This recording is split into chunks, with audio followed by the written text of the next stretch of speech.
नमस्कार, मैं आशीष श्रीवास्तव और आप देख रहे हैं प्रज्ञा चैनल साधना से सवाल। जैसा मित्रों आपको पता है कि इस चैनल के माध्यम से हम समाज के उन व्यक्तित्व को लेके आते हैं जो कि समाज और धर्म के लिए उत्कृष्ट कार्य हैं। उसी क्रम में आज हमारे साथ जो हमारे चैनल पे मेहमान है वो है श्री ललित कुमार वाल्मीकि जी, जो परिवहन अधिकारी भी रहे हैं। और एक विषय में थोड़ा सा मैं बता दूं मित्रों कि ये धर्म और समाज के लिए इन्होंने इतना उत्कृष्ट कार्य किया है कि अगर देखा जाए तो समाज के विपरीत चलने वाले लोगों को भी इन्होंने जीवन की धारा में लाया हुआ है। तो सर, आपने प्रज्ञा अपने चैनल के लिए समय लिया, उसके लिए बहुत बहुत धन्यवाद। हम ये चाहते हैं सर कि जैसे हमारे मित्रों कई मेल भी आते हैं, फोन भी आते हैं कि परिचय थोड़ा सा और इस पर दे तो कृपया करके आप हमारे चैनल पर अपना परिचय स्वयं दें। मैं ललित कुमार मालवीय हूँ।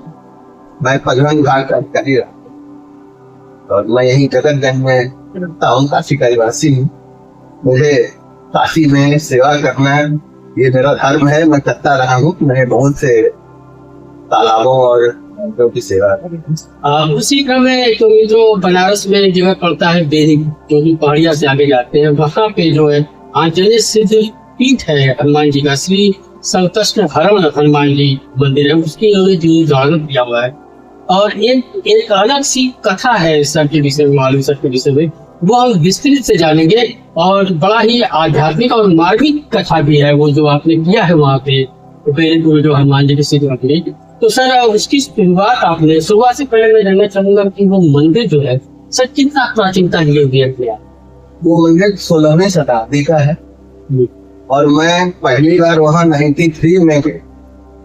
तो वहाँ मैं गया तो वो मुझे कुछ उसके बारे में पता नहीं था कि मंदिर मैंने हनुमान जी का देखा और वो पूरी तरह से वो परिसर जो है संकटग्रस्त था। मतलब बहुत ही कूड़ा और गंदगी का अंबार और झाड़ तो वो हमने उसके बारे में कुछ जानने की कोशिश भी नहीं की, वैसे दर्शन किया। फिर उसके बाद मैं जाता रहा, करीब 10 साल तक मैं ऐसे ही जाता रहा, केवल दर्शन करने शनिवार को जाता था और सुंदरकांड का पाठ होता था। साल 2002 में फिर हम लोगों ने जरूरत महसूस की कि यहाँ हनुमान जी की जयंती वगैरह मनाएंगे। उसके लिए हम लोगों ने एक समिति का गठन किया। उसमें श्री संकट हरण हनुमान मंदिर समिति बनाई, जिसमें वहीं के स्थानीय 4 लड़के थे, उनको हमने बनाया। उन लोगों ने मुझे संरक्षक बना दिया। बस यही उसका था। वहां से हम लोगों ने इसको शुरुआत किया 2002 में। फिर थोड़े बहुत कार्यक्रम होते रहे और वहीं से शुरू हुआ सिलसिला। अच्छा सर, जब आप वहाँ पे गए होंगे तो काफी समस्याएं से ग्रसित वो जगह रहेगी। हम हनुमान जी की बात नहीं कर रहे, इस जगह की बात है।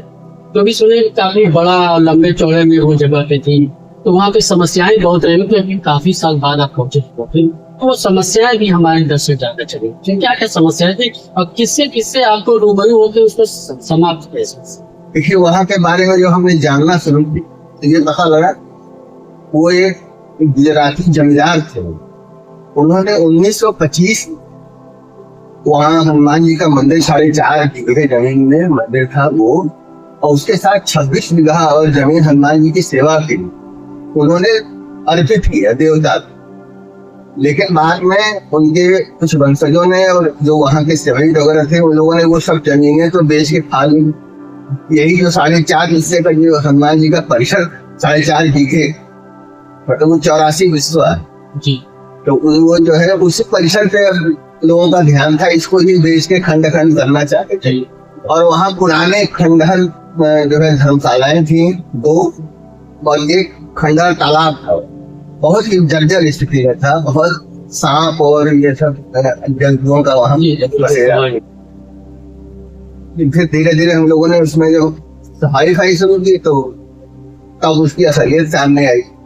तब उसमें कुछ माफिया लोग सामने आने लगे कि नहीं, हम लोग प्लाटिंग कर रहे हैं और आप यहाँ से हटिए, भागिए। ये सब सर, कितना लंबा समय लग गया आपको उन समस्याओं से जूझते हुए और उस समस्याओं को सबसे पहले खत्म कर? फिर उसमें हम लोगों ने जब बहुत दबाव बढ़ गया माफियाओं का, उसको बेचने में लग गए लोग, तो हमने 2006 में यहाँ स्थानीय न्यायालय से एक इंजंक्शन ऑर्डर लिया, उस पर बेचने पर रोक लगाई। लेकिन फिर भी वो दबाव कम नहीं हो रहा था। तो फिर तत्कालीन 2008 में कमिश्नर थे यहाँ नितिन रमेश भोपाल, उनसे मेरे संबंध बहुत अच्छी थे और बहुत अच्छे अधिकारी थे। तो उनसे मेरी समस्या बताई गई। उन्होंने यहाँ जिलाधिकारी को निर्देश दिया। जिलाधिकारी ने उस समय वहाँ के पुजारी जारी को सब गार्ड वार्ड दे दिए, लेकिन वो उसका समाधान नहीं था। तो मैंने जाकर के फिर कमिश्नर साहब से कहा, मैंने कहा सर ये इसका कोई मतलब 3 महीने के बाद तो हट जाएंगे, फिर ये ऐसे हो जाएगा। तो उन्होंने कहा फिर क्या करें। हमने कहा मैं तो संस्थापक संरक्षक हूँ, आप इसमें पदेन संरक्षक हो। उन्होंने कहा ठीक है। उन्होंने हमें एक चिट्ठी लिख के दिया 22 मई 2008 को हमारे अनुरोध से, और उसके पदेन संरक्षक कमिश्नर। इसके बाद फिर थोड़ा मदद मिली शासन की भी, और हम लोग उसमें कुछ लगे भी। फिर उसमें हम लोगों ने निर्माण शुरू किया। तो अगले कमिश्नर आए सुरेश चंद्रा, और उनको लेकर के मैंने फिर उसकी पूरी बाउंड्री वाल चंदे से बनवाई, चंदा इकट्ठा किया, और 2 दिसंबर 2008 को बाउंड्री वाल की नींव रखवाई। तो पूरा चंदे से उसकी बाउंड्री कराई। और जो उसमें जो एक छोटा सा तालाब खंडहर जैसा, उसको मैंने विकास प्राधिकरण से थी वो आंजनेय सरोवर के रूप में वो डेवलप हुआ। और वहाँ एक बहुत पुराना 400 साल पुराना खंडहर था जो धर्मशाला थी, उसमें बहुत सांप वाप सब भरे हुए थे। उसको फिर हम लोगों ने गिरा करके वहाँ प्रवचन स्थल बनाया, और एक नया सत्संग भवन, वो भी चंदे से पूरे। यहाँ उसमें हम लोगों ने सरकार से पैसा था, कहीं भी बोला नहीं, क्योंकि वो प्राइवेट ट्रस्ट की जमीन थी। उसको हम लोगों ने फिर पूरा जब सुरक्षित कर लिया। और उसके बाद फिर एक समस्या और है, उसमें जो साथ में लगे थे लोग, सीधे कुछ लोगों के मन बिगड़ जाते हैं। तो उन्होंने बाद में कहा कि नहीं, इसका उपयोग कुछ व्यवसायिक करना चाहिए। तो मेरा विरोध था इसमें। मैंने फिर उसमें फिर 2017 में वहाँ हमने एक पुजारी रखा, तो पुजारी की लोगों ने हत्या कर और उसी तालाब में फेंक दी। ये बहुत बड़ा सदमा था हम लोगों को। बहुत बड़ा। फिर हम लोगों ने उसमें दोबारा कमिश्नर होके आए थे नितिन गोपाल, उनसे मैंने कहा सर जी ऐसा होगा तो फिर बड़ी दिक्कत है। अभी तो इसको किसी तरह से सुरक्षित कर लिया गया है, लेकिन अब यहाँ वर्चस्व की लड़ाई थी, इसको काशी विश्वनाथ मंदिर से जोड़ना ठीक है। तो उन्होंने हमारी बात समझी। फिर हमने एप्लीकेशन वगैरह दी, प्रश्न नहीं प्रश्न ले रहा था उसको।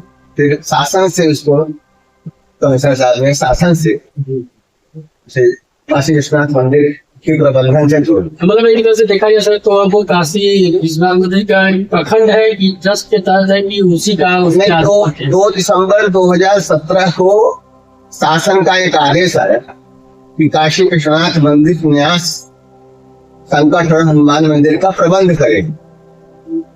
लेकिन यहाँ एक अध्यक्ष थे, उन्होंने उसका विरोध किया था। तो वो बजट नहीं दे रहे थे इसको सुरक्षित, मतलब जी यहाँ पैसा वैसा भी बहुत कम आना था नया मंदिर।